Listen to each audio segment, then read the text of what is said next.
Welcome back to the Deep Dive. Today, we are looking at a stack of sources that, if you just glanced at the headlines, would look like a total scattershot collection. You really would. We've got Wikipedia entries on a seminal 1960s girl group, a breakdown of a legendary session band, the forensic details of the final Beatles album, and then a review of a David Mamet film from 2013. I mean, it does look like a random assortment when you lay them all out on the table like this. You have the Ronettes, you have the Wrecking Crew, you have the Let It Be disaster. And a murder trial in a castle. And a murder trial in a castle, exactly. Right. But the mission today is to pull the thread that runs through all of this. Because there is a single, very distinct, very dark thread connecting the beehive hairdos of 1963 to the forensic evidence of 2003. And that thread is Phil Spector. That's the guy. He's the connective tissue. He is the central figure in all of these stories. Without a doubt. So we're going to explore the wall of sound. And I don't just mean it was loud. We need to get into the physics of what he actually did. We're going to talk about the brilliant, often anonymous musicians who actually played the notes that made him famous.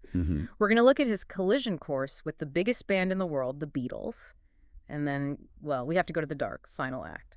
It really is a trajectory, isn't it? It goes from pop perfection to total disintegration and then finally to crime. And looking at the sources, Spector's characterized as this figure of immense contradiction. Attraction and repulsion. Exactly. He created what he called little symphonies for the kids, these massive emotional records that really defined a generation. But the sources also paint a picture of a man capable of what they call hostile lethargy, intense manipulation, and eventually violence. It's the contrast between the joy of discovery in the music and the absolute chaos of his personal life. It's almost a cliche of the tortured genius. But in this case, the torture was, often inflicted on others. So let's unpack this. We have to start at the beginning of the sound. We have to talk about the Ronettes. The Ronettes are fascinating because before they were the icons with the eyeliner and the attitude, they were essentially a family act. You have Veronica Bennett, who we all know as Ronnie Spector. Right. Her sister Estelle, and their cousin Nedra Talley. The Darling Sisters, right. That was one of their original names? That was one of them, yes. Yeah. They grew up in Washington Heights, Manhattan. And the sources describe this really wholesome, almost storybook beginning. They were singing at their grandmother's house on Saturday nights just to entertain each other. This wasn't a polished industry plant. This was family. It sounds so innocent, especially considering where the story goes. But they weren't just singing hymns. They were looking at acts like Frankie Lyman and the Teenagers and thinking, we can do that. Oh, absolutely. But here is the aha moment for me in their origin story. Yeah. Usually in these biographies, you hear about a record executive discovering a group in a church choir or, a talent show. Sure, the usual story. With the Ronettes, it was basically a heist. It was a case of mistaken identity at the Peppermint Lounge. I love this detail. This is 1961, the height of the twist craze. The Peppermint Lounge is the place to be. It's the epicenter of cool. And the girls, Ronnie, Estelle, and Nedra, they are desperate to get in. But they're underage. So they decide to disguise themselves. And this isn't just putting on a hat. Right. The sources say their mothers and grandmothers actually helped them stuff their bras, put on heavy makeup, and tease their hair up to look like they were at least 23 years old. Wait. The grandmothers were in on it. It was a family conspiracy. They wanted those girls on that stage. And it worked a little too well. They arrive outside the club dressed to the nines, and the manager mistakes them for the house dancers who were supposed to back up Joey D and the star leaders. He basically ushers them in past the velvet rope and just throws them on stage. No way. So they went there to dance and they ended up performing. That is the definition of fake it till you make it. They absolutely ended up performing. And during the show, one of the star leaders hands the mic to Ronnie during Ray Charles's, what'd I say? Now, Ronnie was a shy girl off stage, but when she had that mic, she just belted it out. Wow. And that accidental night led to a permanent gig. They became the dancing girls at the Peppermint Lounge, making $10 a night. Which was decent money for a teenager in 1961. But more importantly, this is where they developed the look. The look was crucial. We were talking about the exaggerated eye makeup, the Cleopatra eyes, and, as the source describes it, enormous hairdos piled a foot or so over our heads. A foot high! That's structural engineering, not just styling. It was a uniform. It was an identity. Ronnie later said, we didn't want to look like everyone else. We want to look like bad girls. They were creating a visual identity that was just as loud and aggressive as the rock and roll they wanted to sing. Okay, so they have the look, they have the gig, but they're still just dancers. For a while, yeah. Eventually, they get tired of just being dancers or recording for Colpix Records without much success. So in early 1963, Estelle makes a cold call to Phil Spector. And this is where the central figure enters the story. Spector was already a hotshot producer at this point, right? He's the man. He's the boy genius. Yeah. He'd had massive hits with the Crystals. He agrees to audition them. And the story goes that they start singing Why Do Fools Fall in Love? And Spector literally jumps up from his seat shouting, "That's it! That's it! That's the voice I've been looking for." He heard the texture in Ronnie's voice, that specific vibrato, that sort of crackle. He did. But here is where we see the first signs of the control dynamics that would define Spector's entire life. He originally wanted to sign only Ronnie. He wanted to break up the group immediately, just strip the sisters and the cousin away. Instantly. He saw Ronnie as the star and the others as baggage. But Ronnie's mother put a foot down. She said it's a group package or nothing. Good for her. So Spector agreed, but the manipulation started almost immediately. The sources mentioned that their first few recordings with him, tracks like The Twist and The Wah-Wah-Tussie, were actually released under the name The Crystals. That is so deceptive. So the Ronettes sang them, they did the work, but the Crystals got the credit on the label. Exactly. Spector was just juggling these groups, and he owned the names. He treated the artists like interchangeable parts in his machine. It kept them insecure. It kept them wondering where they stood. But then came July 1963, the big one, Be My Baby. This is the breakthrough. This is where the wall of sound truly cements itself. And there's a fascinating detail in the production notes for this song regarding the backup vocals. Oh, yeah. When they were recording, a young woman named Cher, who was then just the shy girlfriend of Sonny Bono, who was Spector's gopher, was hanging around the studio. Cher, as in the Cher, before she was famous. The very same. A backup singer was a no-show, so they grabbed Cher. She was terrified, apparently. It was her first time ever singing on a record. No way. So she's buried in the background of Be My Baby, just another brick in the wall. That is wild. You have Ronnie Spector and Cher on the same track in 1963. But let's talk about that wall, because Be My Baby is the definitive example. People use the term wall of sound all the time, but the sources break down how he actually did it. Right. It wasn't just turning the volume knob to 11. No, it was a very specific architectural process. It all happened at Gold Star Studios in L.A. First, you have to understand the room. It was small. And Spector would jam a massive amount of musicians into it. We're talking 3 pianos, 5 guitars, 2 basses, all playing at the same time. So instead of one guitar player, he has an army of them playing the same chord. Exactly. It creates this huge, dense sound. Yeah. And he relied on something that modern producers try to avoid at all costs: leakage. Explain that for us. In modern recording, you isolate everything. The drums are in a booth, the singer's in a booth. You want clean separation between every instrument. Wow. Spector did the absolute opposite.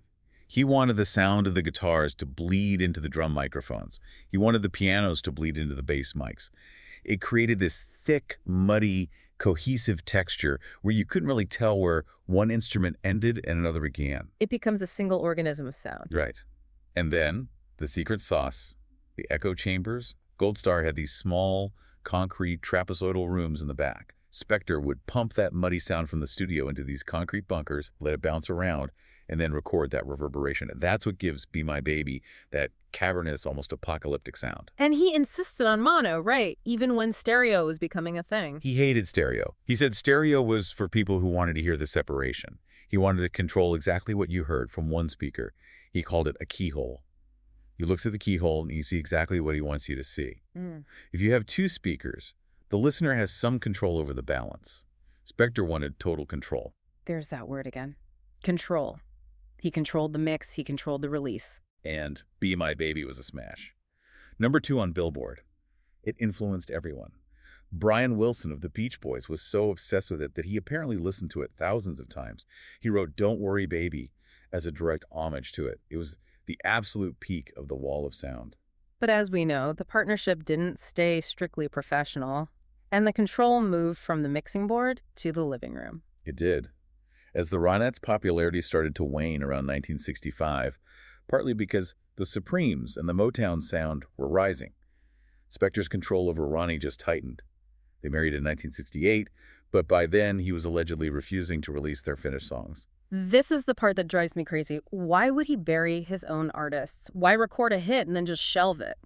The theory And what Ronnie later claimed in her book was that he was terrified they would outshine him. He held back songs like Chapel of Love, which then became a massive #1 hit for the Dixie Cups instead. That has to be devastating for an artist. To see your song, your vocal, become a hit for someone else because your producer, your husband, won't release it. It creates a sense of utter helplessness, and it got so much worse. The group split in 1967, and the sources describe Ronnie's life in their 23-room mansion as being that of a virtual prisoner. I've read about the shoes. Yes, the sources mentioned he would hide her shoes so she couldn't leave the house. He installed intercoms in every single room so he could monitor her. He had a glass coffin in the basement. A coffin. A gold, glass-lidded coffin.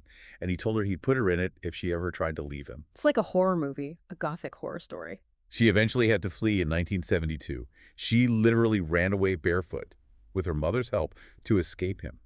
So you see this pattern. He discovers the talent, he captures the sound, and then he tries to capture the person. And while he was capturing that sound, he wasn't doing it alone.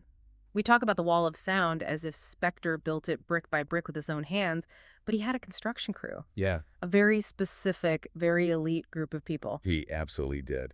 And that brings us to section 2 of our deep dive, the wrecking crew. This is a group that I feel like the general public is only just starting to appreciate, maybe in the last decade or so, thanks to the documentary. But these guys, they were everywhere. They were the engine room of 1960s pop.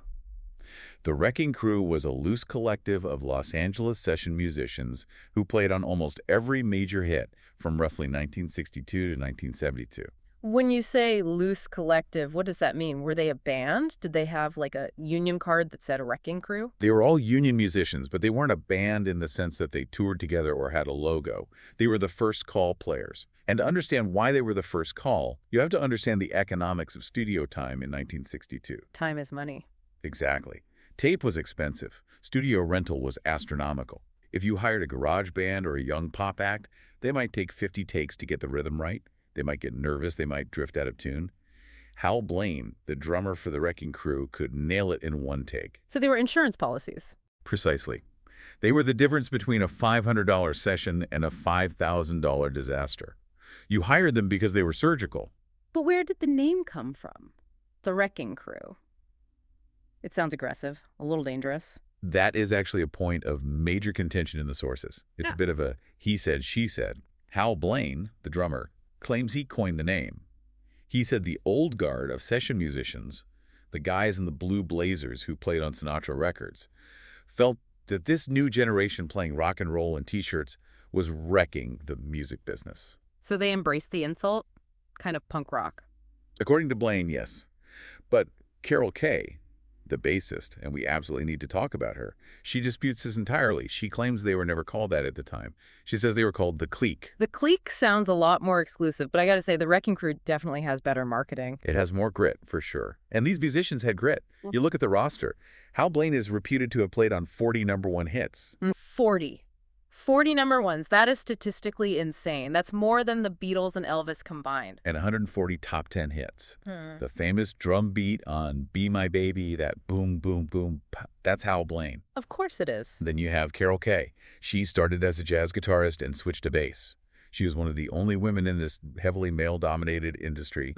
And she didn't just survive, she dominated. She played on The Beat Goes On, right? That bass line is the song. That iconic sliding bass line. That's her. She also played on La Bamba, Good Vibrations. Yeah. She invented bass lines that were hooks in themselves. Wow. And you had Glenn Campbell. Before he was the rhinestone cowboy country star, he was a session guitarist for the Crew. He played all over the Beach Boys' Pet Sounds. I think people forget that Glenn Campbell was a guitar virtuoso before he was a singer. A monster player. He was a workhorse. And Leon Russell was there on keyboards before his own solo career took off. These were just immensely talented people who could read music on sight. I mean, literally, look at a sheet of paper they'd never seen before and play it perfectly, and also improvise instantly.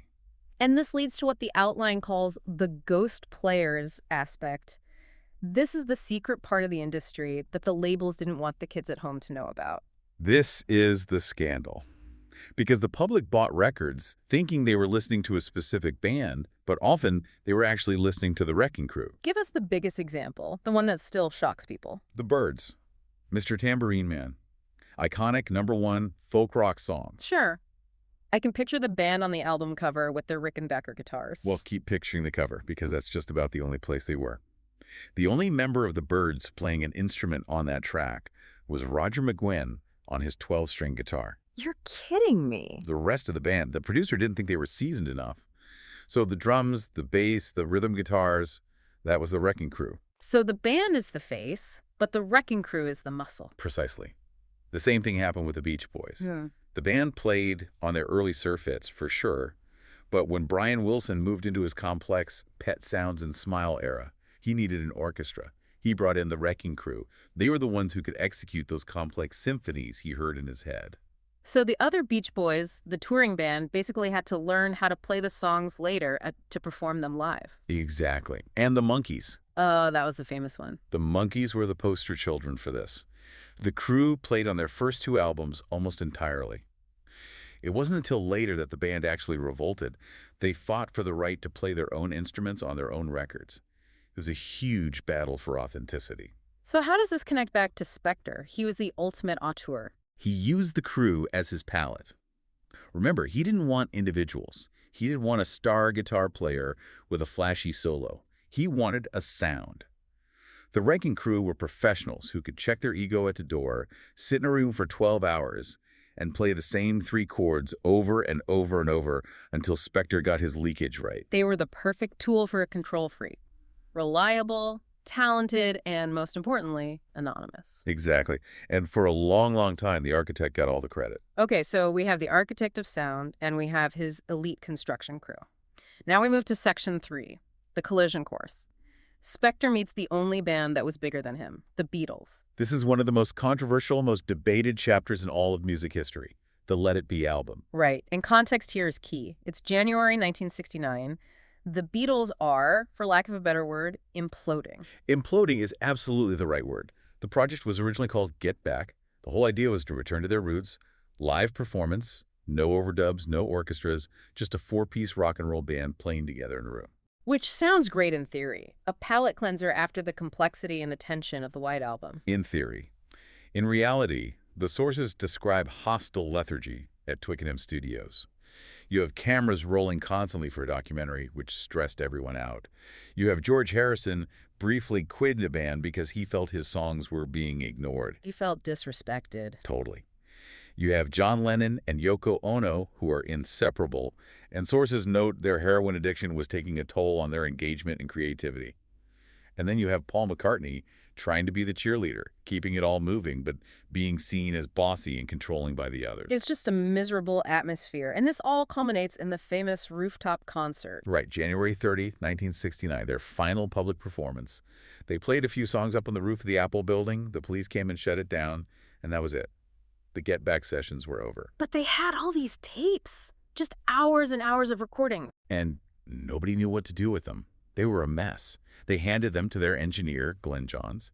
He compiled multiple versions of the album, trying to honor that original live concept. So he kept it raw. Very raw and very rough. He included studio chatter, false starts.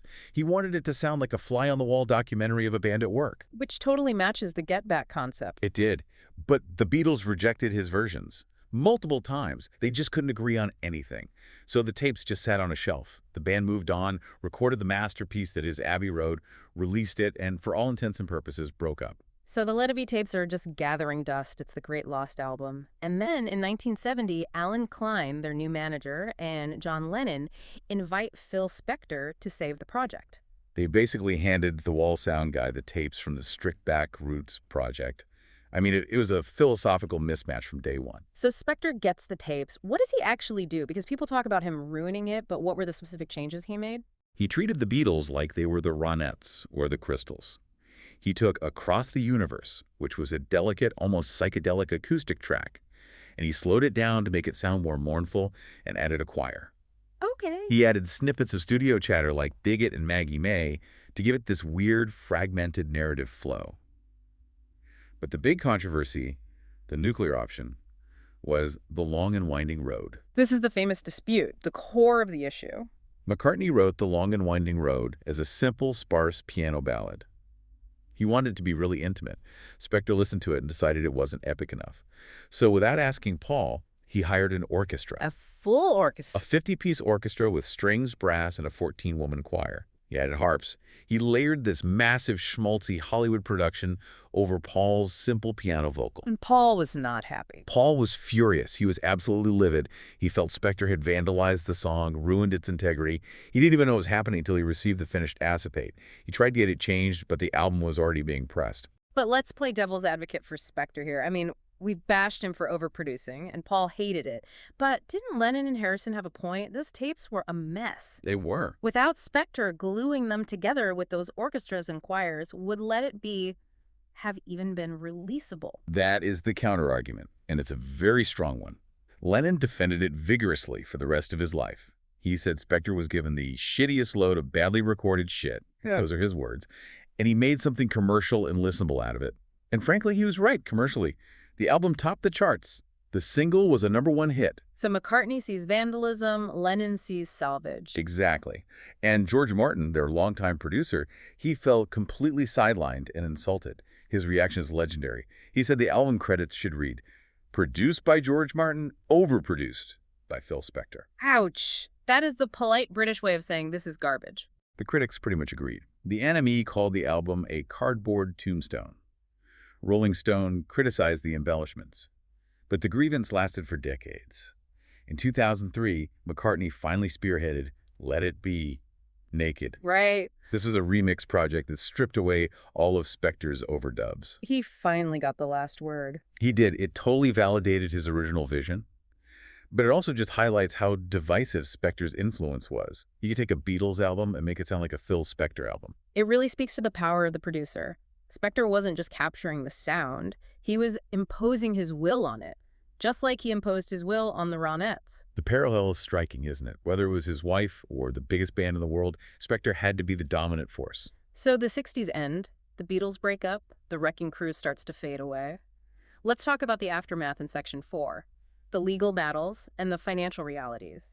Because the glamour wears off pretty quickly when you look at the bank accounts. This is the really sobering part of the story. In 1988, the Ronettes finally sued Phil Spector.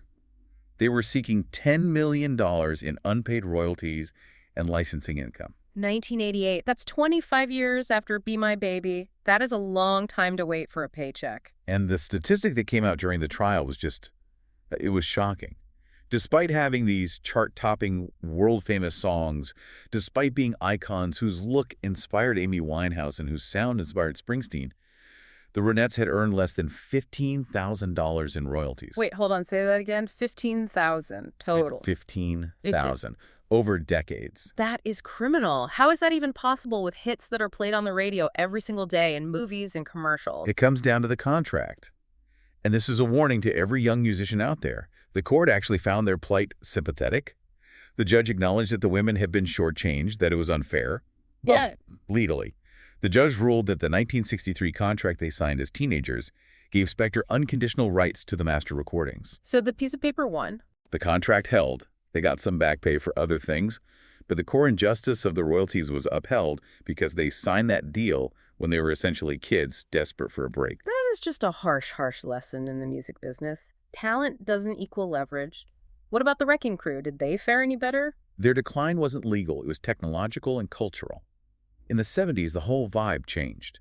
Bands like Led Zeppelin or Pink Floyd or the Eagles, they wanted to play their own instruments. You didn't want a ghost player anymore. You wanted authenticity. The band became the unit, not the producer. And recording technology changed too, right? We talked about Spector jamming everyone in a room to get that live feel. Right. With the advent of 8-track and 16-track and eventually 24-track recorders, the whole philosophy of recording changed. You didn't need 20 people in a room praying for a perfect take anymore. You could record the drums on Monday, the bass on Tuesday, and the strings next week. You could isolate mistakes and fix them. So perfection stopped being a collective act and became an editing process. Exactly. And that made the Wrecking Crew's specific magic, that live tightrope walk performance, kind of obsolete. Plus, just plain burnout played a factor. Bill Pittman, one of the guitarists, described the 15-hour days. Moving from studio to studio, eating vending machine food day after day, it was exhausting. They burned the candle at both ends for a solid decade. So the golden era fades. The Ronettes are fighting for pennies, the Wrecking Crew is disbanding, and Phil Spector, he becomes a recluse. He retreats into his mansion. The eccentricities that were once seen as genius quirks, the guns in the studio, the wigs, the erratic behavior, they start to look much, much darker without the hits to justify them. Right. When you're making number ones, people tolerate the madness. When you aren't, you're just mad. That's a perfect way to put it. And that leads us to the final tragic act, Section 5, the murder. And I want to be careful here because we are dealing with a real victim, Lana Clarkson. Of course. February 3rd, 2003. Lana Clarkson, an actress, is found dead in Spector's mansion, the Pyrenees Castle in Alhambra, California. She was shot in the mouth.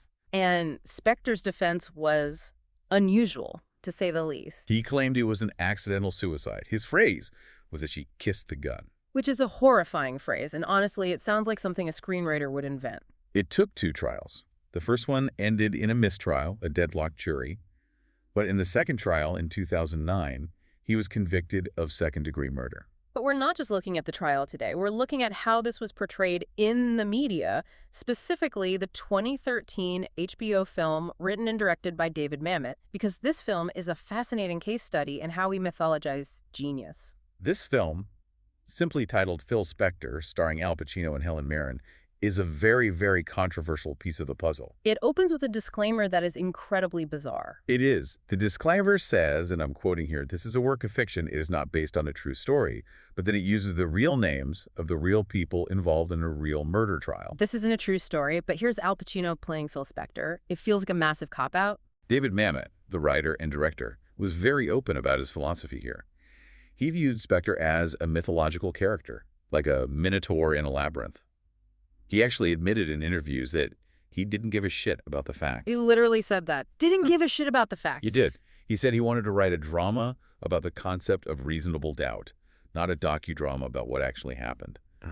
He was using Spector as a vessel for his own ideas about the legal system. But when you're dealing with a real victim, playing fast and loose with the facts seems deeply problematic. Let's look at the specific discrepancies mentioned in the sources. The gun evidence is the big one. Right. The film argues, very persuasively, because it's a well-made movie, that if Spector had pulled the trigger, there would have been blood spatter all over his white jacket. And since the film claims there wasn't massive spatter, he couldn't have done it. Reasonable doubt. That sounds convincing in a movie. Where is the blood? It's a classic defense trope. But the reality, according to the source material, specifically the reporting by Mick Brown and the actual court transcripts, is that the film just ignores the forensics. The prosecution presented evidence of something called high-velocity impact spatter. Which isn't a splash like in a horror movie. No, it's an aerosol, a fine mist of blood. It's invisible to the naked eye until you look very closely under a microscope or use a chemical like luminol. And that mist was found on Spector. It was all over the hem of his white jacket. So the physical evidence put him right there at arm's length. Yes. That mist pattern is consistent with him standing within inches of her when the gun went off. There's no standing across the room when you're covered in that mist. The film conveniently ignores the mist to focus on the lack of big drops. What about his sobriety? The film makes a point about that too, painting him as this sober man pushed to the brink. The film claims Spector had been cold sober for 10 years. In reality, testimony showed he had been drinking heavily for 2 months prior to the murder. He was not sober that night. And the chauffeur, the guy who drove them there, he's the only other witness on the property. In the film, they invent that whole conspiracy theory that the chauffeur was coerced by the police, that his testimony was unreliable. In reality, the chauffeur never wavered. He testified that Spector came out of the back door of the house with a gun in his hand and said, quote, "I think I killed somebody." I think I killed somebody. That's pretty damning. It's hard to spin that as she kissed the gun. It is. And that's why critics called the film an act of advocacy and a moral mess. It just ignored the hard evidence to play a philosophical game about how we treat eccentrics. It brings us right back to that tension we talked about at the very beginning, the attraction and the repulsion. Mamet was clearly attracted to the myth of the genius being persecuted, so he ignored the reality of the violent man. It asks the viewer to separate the art from the artist, but then it goes a step further and tries to separate the man from his actions entirely. It tries to say he's too special, too weird, too brilliant to be a common murderer. So where does this leave us? We've traveled from the Peppermint Lounge to the rooftop of Apple Tour to a courtroom in Los Angeles. It's a tragedy of control. If you look at the trajectory, Spector's genius was always about control. Controlling the acoustics of the wall of sound, controlling the wrecking crew's notes so they had no individual identity, Controlling Ronnie's career and life by hiding her shoes. controlling the Beatles' final album by drowning it in strings against their wishes. And when he couldn't control the narrative anymore, when the hits stopped and the world moved on, the violence that was always there it turned inward, and then it turned outward. Exactly. We remember the Wall of Sound, and we should. It's a monumental achievement in music history. Be My Baby is still a perfect pop song. But we have to remember the cost. And we have to remember the people who actually built that wall. The wrecking crew, the Ronettes, the people whose immense talent was used as raw material for Spector's vision. They're the ones who made the music human. Spector provided the architecture, but they provided the soul. Without Ronnie's voice, without Hal Blaine's drums, without Carol Kay's bass line, Spector is just a guy in a room with an echo chamber. The HBO film asks us to think about the difference between innocent and not guilty. It wants us to consider reasonable doubt. But when you look at the entirety of this deep dive, the pattern of domination, the isolation of Ronnie, the manipulation of the music, and the physical evidence of the murder, it raises a question. Does the genius defense hold any water at all? Or was the pattern of destruction visible from the very beginning, hiding in plain sight just behind the Wall of Sound? That's the question. That's it for this deep dive. Thanks for listening, and we'll catch you next time.